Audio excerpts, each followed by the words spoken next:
以后看清我们6个的脸，我们来了就是查寝了。看好工牌，除了我们6个，谁管你们都不好使，明白了吗？明白了。我介绍一下，这是咱生活女工部部长张伟月，叫学姐。学姐好。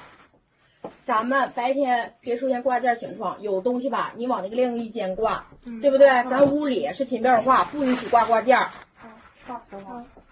这垃圾袋怎么能藏啊？这不是垃圾袋，那放那干啥呀？大家好，我是面具人，今天是个好日子呀。咱们今天主要来说2个事儿啊。今天面具人的预言又成真了，嘿嘿嘿嘿。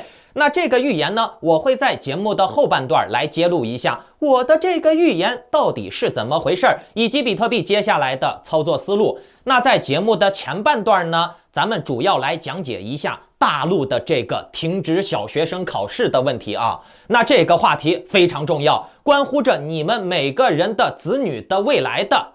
我会系统的从子女教育和社会生存的方面来讲讲这个问题的重要性，相信你们听完了一定会受益匪浅。好，大家不要忘记把面具人的节目转发到3个平台以上，截图发送到我的邮箱，就有机会抽取价值$500的 Axie 鱼类蛋蛋。那节目开始之前呢，不要忘记点赞、订阅、打开小铃铛。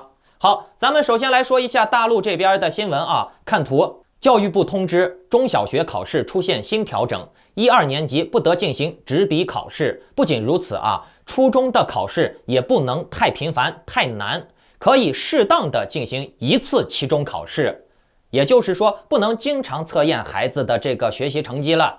那听到这个消息啊，面具人我就觉得要出大事儿了，这个事儿非同小可呀。先来给大家说说这个新闻的详细内容啊。教育部召开新闻发布会，通知明确小学1、2年级不得进行纸笔考试，其他年级由学校每学期组织1次期末考试。初中年级不同的学科要从实际出发，可以适当的安排1次期中考试。这也就代表着学校对孩子的这种硬性教育的约束几乎没有了。这种现象呢，在如今对中国的老百姓究竟有什么好处呢？大家也都知道，什么寒门出贵子，望子成龙，望女成凤，对吧？我相信每一个在座的父母都是希望自己的孩子能够强大，能够成才啊，能够有一个好的出路。在中国，想要成功一般只有2条路，做生意和好好学习。做生意的风险非常大，并且在越来越保守、管制严格的中国，基本上是什么生意都做不成了。所以说，想要靠做生意翻身那是没戏的。那么就只剩下好好学习了，考个高学历，只有这条路，对吧？这种办法呢，也是低成本的、低风险的，大部分中国家庭翻身的希望。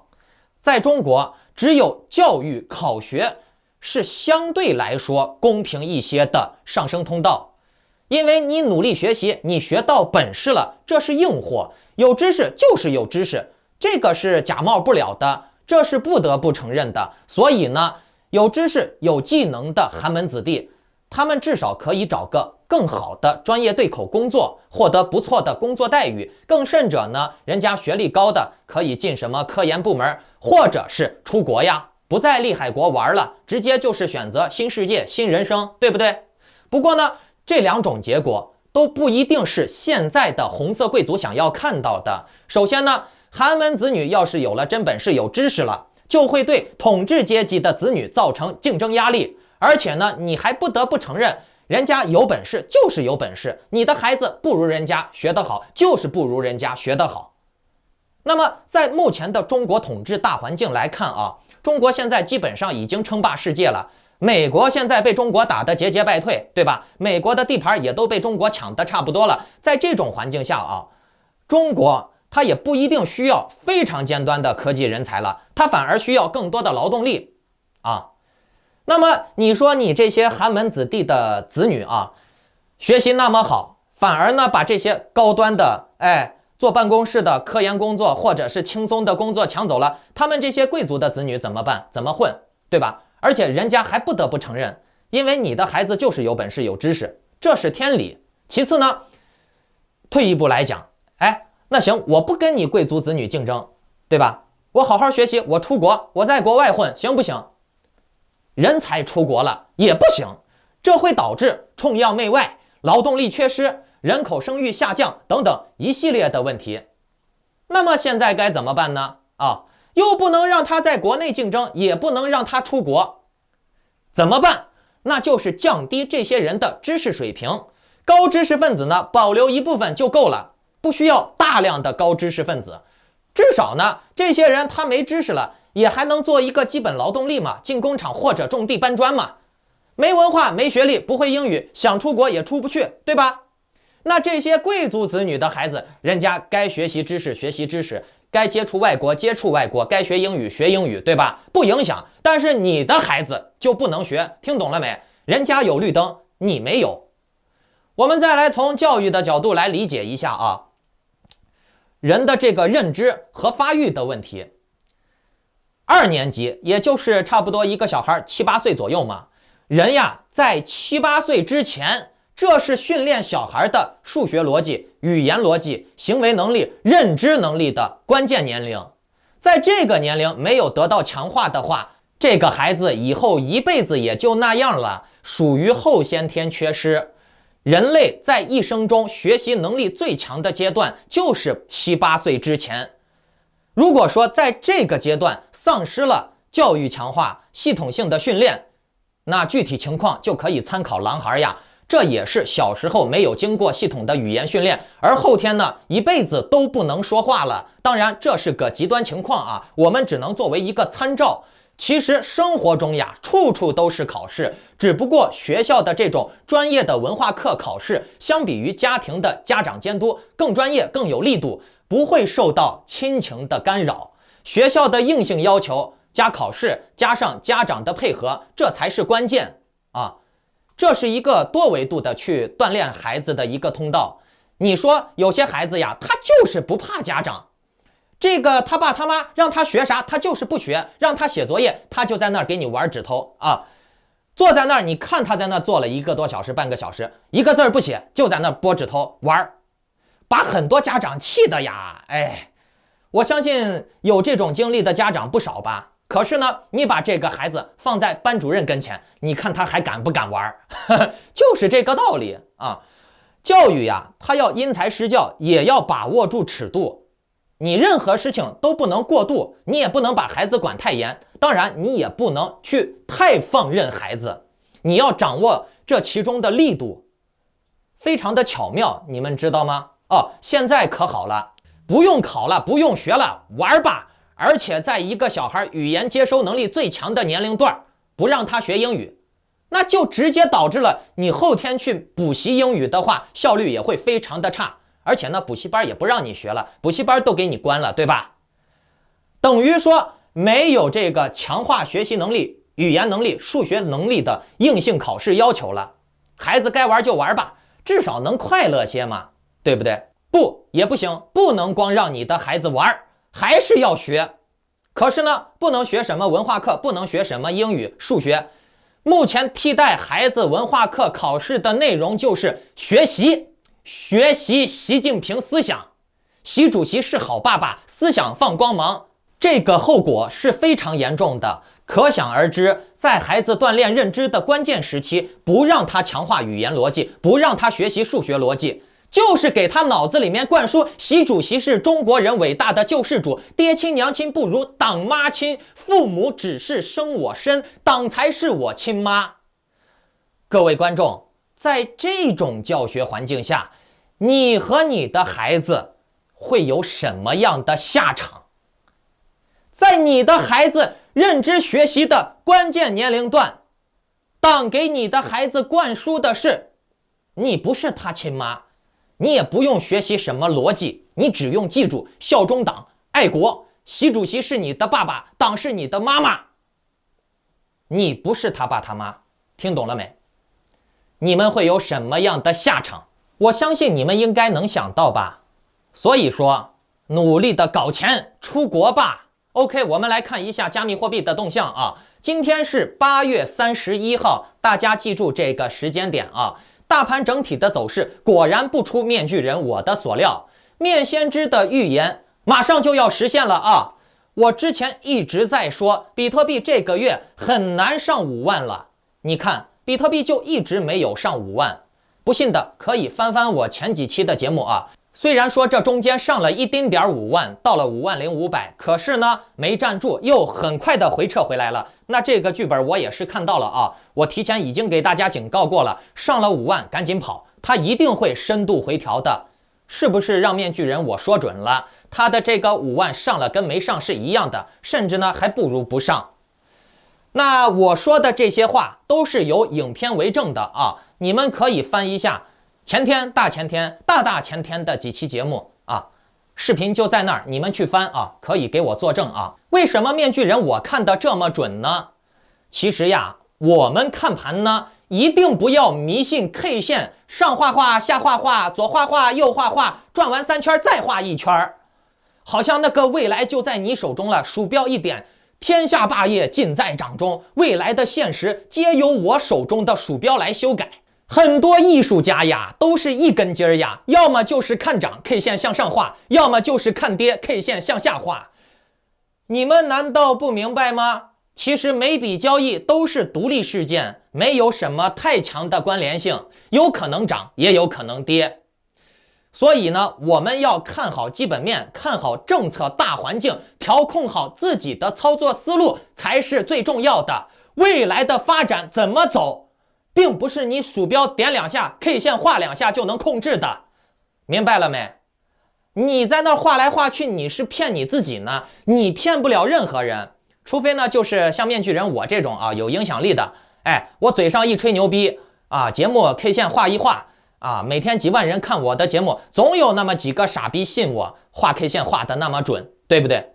所以说呢，网络环境这个名人环境、主播环境啊，水深得很，就是幸存者偏差。有些人呢，他每天看节目的有几万人、几千人啊，咱们就按照这几千人当中，傻逼的比例就占1/1000，人家骗上2个傻子，今天的饭钱有了，甚至1个月的饭钱都有了，对不对？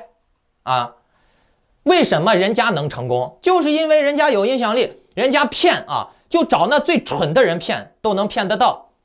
而你呢，你想骗你还骗不到，因为你没影响力。这个行业就是这么的残忍，对不对？哎，你谁都控制不了，你只能控制你自己。所以呢，你看像面具人我这样的能吃透市场的，找到很多潜力项目，抢占先机，这种能力是非常重要的。你们看了我这么多期节目，你们应该多多少少能学到一点了吧？做人现实一点，实际一点，脚踏实地一点啊！你们不相信面具人我准不准啊？不信来看图，来看这张图，看我黄色图标标注的地方。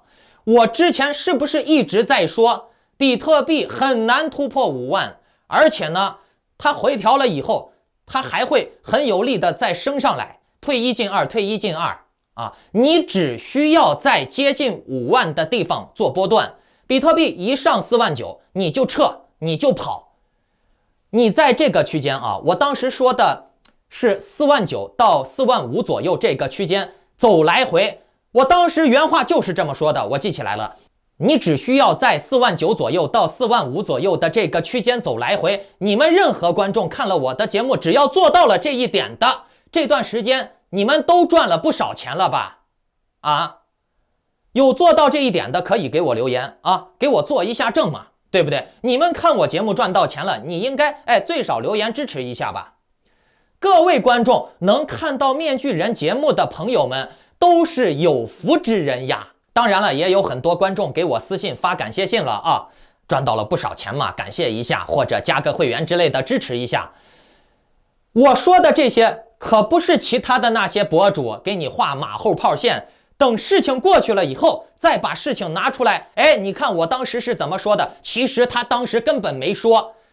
这种人呀，油管上多得很，你们去看一看，把他的节目之前和之后的几期对比一下啊，他之前明明没有说，你看我说比特币要涨了，我说比特币要跌了，然后嘞，他就告诉你，我之前说了啊，我之前没说，我之前说跌了，我之前说涨了，全凭他一张嘴，知道吗？你知道这个钻了一个什么空子不？这个其实钻的就是幸存者偏差。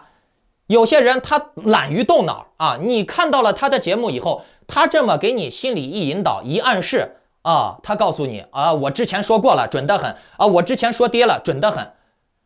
而你呢，恰恰是那种不喜欢去探索的，不喜欢去验证的，你不会去翻他的往期节目去验证一下他之前到底说涨了没，到底说跌了没，甚至于这些博主啊，他就不要脸到啥程度了。他当天明明说的是比特币接下来会跌到42500，叫大家大胆的去开空，结果嘞，第二天比特币就涨到了49500，然后嘞，开空的全部爆仓，爆10倍、20倍、50倍、125倍的都有。那么请问各位观众朋友们，爆掉了仓的这个提成谁拿走了？这个提成可不低哟。这还不算恶心的，谋财害命咱们就不说了。最恶心的就是第二天嘞，他还若无其事的继续做节目，正面打自己的脸，给大家洗脑说，哎，你看我昨天说过了，比特币就是要涨到49000。他不会告诉你，他昨天的前天的节目说的是比特币要跌到42500。观众朋友们，长点脑子好不好？你仔细观察这些带反指标节奏的博主，他们无一例外的都在推荐各个交易所的分享链接。他们为什么这么做？因为你用了他的链接以后，他就能直接精准锁定你的所有交易，包括爆仓和亏钱在内的所有行为，所有数据都是跟他有关的，都是有利益关系的，而且这个利益比例非常的高，吓死你。有些内幕我不能说太多，我只能在我的会员群里面说啊，这些内幕啊，说了以后挡人家财路呢，得罪的人太多了，这属于一个地下产业链。你们只需要考虑他们为什么要锁定你，而且呢，你只需要去观察这些博主无一例外的都是带反指标，反了以后呢，第二天就可以不要脸的说，哎，我昨天没说错。比如说他当天说要跌，结果第二天大涨了。那么第二天他会继续做节目说，看我昨天说的准不准，我昨天就是说要涨。而且呢，这些博主他们拿到的真实的消息和涨跌数据确实是准，但是呢是反着准，你只要看了，你只要信了，你就会栽进去，听懂了没？而且这些人赚钱是无底线的，没有任何的道德和人性的去赚钱，他恨不得把你吸干榨尽，扒皮抽骨。先让你注册链接，你所有的赚钱亏损，你赚了也罢，亏了也罢，当然你亏了，他赚的更多，都是跟他有利益关系的。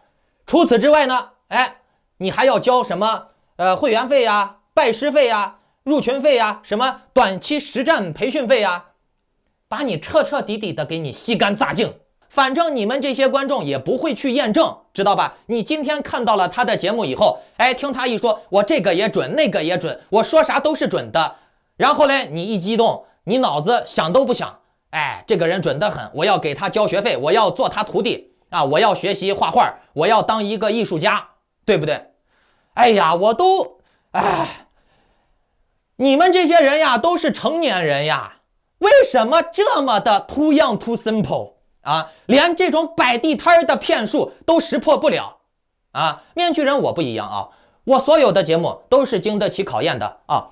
我今天说的话和我前几天说的话是一模一样的，知道吗？水平的差距就体现在这儿啊！面具人只有一个啊，强不强，弱不弱，垃圾不垃圾，看一看嘛，翻一翻就知道了。你们往前翻啊！我不敢说我全部都对，因为我也不是神嘛，对吧？我也有略微失准的时候，就像这个比特币啊，我说它很难过5万，结果呢，人家就到了50500，然后才撤回来的，对不对？啊，那这个就算我的这个不准的地方，我也承认，因为我不是神，我也不造神啊。你们还可以往前翻，我之前推荐的 AXS、SLP、XA、蛋糕币、香蕉币、平头哥、海豹哥，这些币哪一个我不是在他们涨之前说的？这些币哪一个没有翻了好几倍？ AXS 从我说的时候到现在已经翻了40多倍了啊！不信的请翻阅往期节目，有节目作证，真金不怕火炼，你随便找 OK。不要再听那些骗子，甚至有些骗子恶意攻击我啊，造谣我啊。